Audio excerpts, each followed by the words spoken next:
Olá! Hoje a gente vai fundo em um dos capítulos mais sombrios e impactantes da nossa história. Vamos falar sobre a Guerra do Paraguai, simplesmente o conflito mais mortal que a América do Sul já viu. E para a gente começar a ter uma ideia da dimensão do que aconteceu, essa frase do general Sherman já dá o tom. Não tem nada de glorioso aqui. O que vamos ver é a realidade nua e crua de uma guerra que mudou o mapa e o destino de um continente inteiro. E o fim da guerra é essa cena. 1º de março de 1870. O líder paraguaio Francisco Solano Lopes encurralado. Ele está ferido, com o corpo perfurado por uma lança e acaba morrendo nas margens de um riacho. É o ponto final, o clímax sangrento de 5 anos de uma guerra devastadora. Mas a grande questão é, como se chegou a esse ponto? Como é que uma nação e o seu líder arrastaram praticamente um continente inteiro para uma guerra tão destrutiva? É essa a pergunta que a gente vai tentar responder agora. Então, vamos lá. Para entender essa história, a gente precisa voltar um pouco e olhar para o cenário da época. Pensem na bacia do Rio da Prata, ali em meados do século XIX. Aquilo era, literalmente, um barril de pólvora prestes a explodir. Olha só esse mapa. Ele ajuda a gente a entender o tabuleiro de xadrez da época. De um lado, o Império do Brasil, gigante.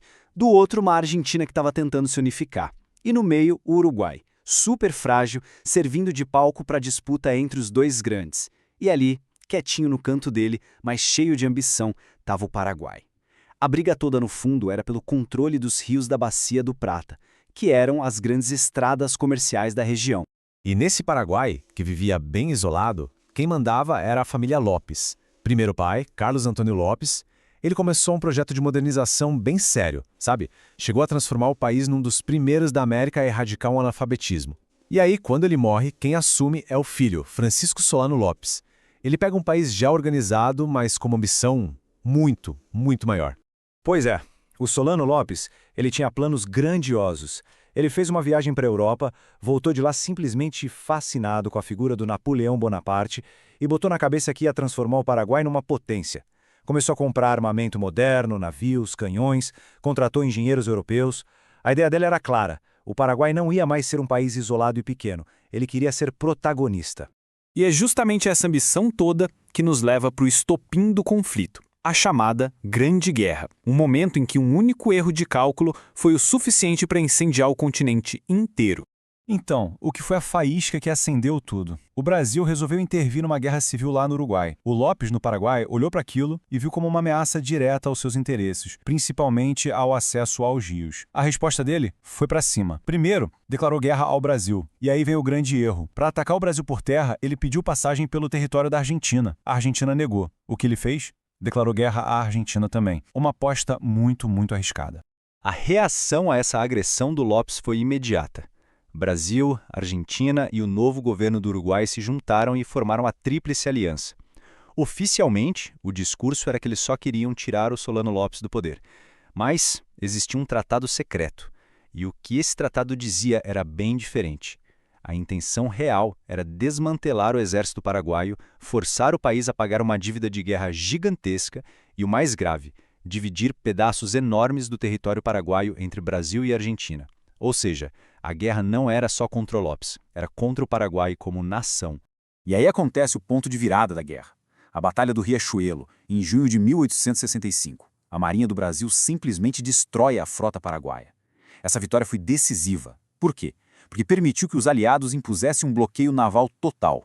O Paraguai ficou completamente isolado, sem ter como receber armas, suprimentos, nada. A partir daquele momento, o plano do Lopes de uma guerra rápida e vitoriosa já tinha ido por água abaixo. O destino do Paraguai estava praticamente selado.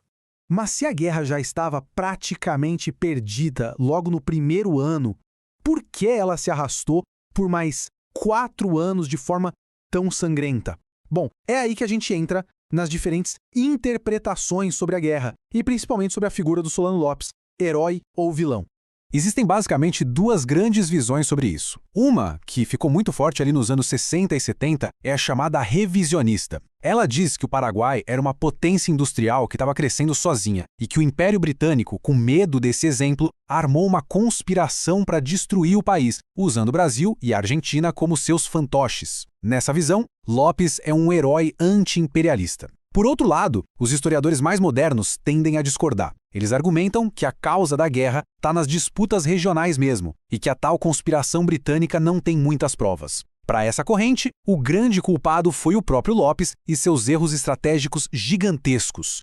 E essa frase do historiador Rosendo Fraga resume bem essa visão mais moderna. Basicamente, o Lopes achou que a Argentina ia ficar do lado dele, ou pelo menos neutra, e que o Império do Brasil não ia ter fôlego para uma guerra longa. Ele errou nas duas coisas. Depois da Batalha do Riachuelo, o que sobrou foi só uma resistência desesperada, uma agonia lenta e brutal. E essa agonia deixou cicatrizes que existem até hoje, principalmente para o povo paraguaio. Vamos dar uma olhada no tamanho da destruição em números.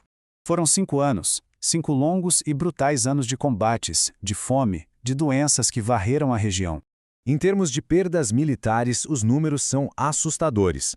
Somando todos os lados, foram cerca de 150 mil soldados mortos. É a guerra mais sangrenta da história da América do Sul.